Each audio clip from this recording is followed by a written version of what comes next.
Look at the table up in the front. Look at the table up in the front. We got all those hats. And thank Ray for bringing them in. Right? Not that I had to tell you that they're Ray's hats. Right? You learned them all. But Ray brought them in to show you how to play the different roles because there are. And consciously, intentionally, we're going to play these roles. And the more knowledge that we have about what these roles actually are, the more intentional we can be in facilitating them and using the skills necessary to get the outcome that we're looking for. Now, the role that we play is going to depend based on what the outcome is that we're trying to get, right? So, for example, if I'm looking to get group participation, I'm probably not going to lecture.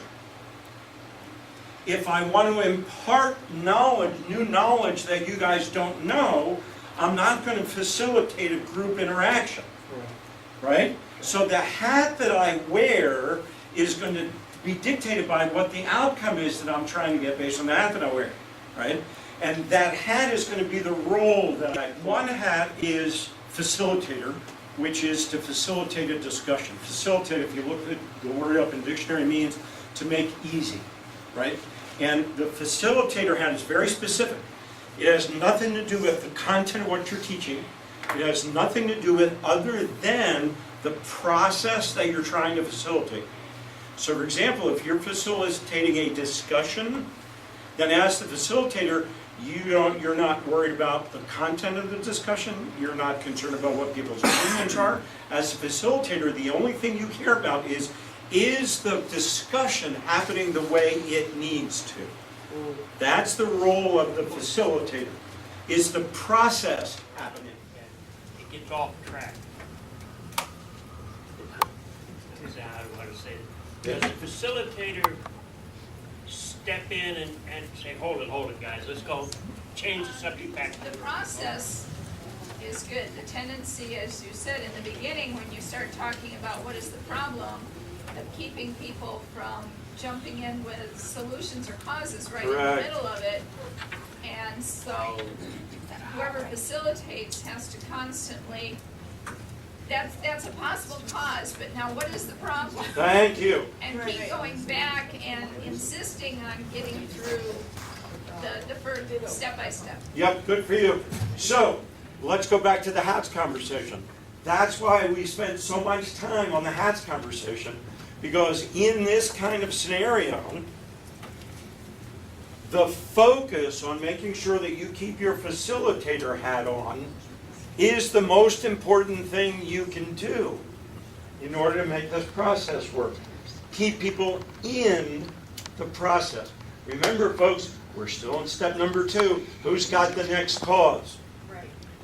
Remember, folks, we're still in step number 3. Who went? Okay, you're next. What do you have written down? Keep people there. Thanks very much. So as the facilitator, you can change hats in midstream, so Yes. to speak. But my challenge to us is to do it more intentionally, to do it more consciously, so that we know what we're doing, why we're doing it, and we know when we got the outcome so that we know when to switch to. I don't see us as leaders playing facilitator role very often. I don't see us allowing people to share their point of view without you making judgments, or allowing other people to make judgments, or to make decisions until the discussion is fully over, all the points of view are out, everybody feels like they're important and they've been heard, and then you go to the next hat and say, okay, let's figure out what to do with what just came out. If you were to think about how you lead your chapter, how you lead your district, which hat do you think you typically wear most? Coach. Instructor. Facilitator. Dictator. Any of those taters. We're going to add that to the list for the next one.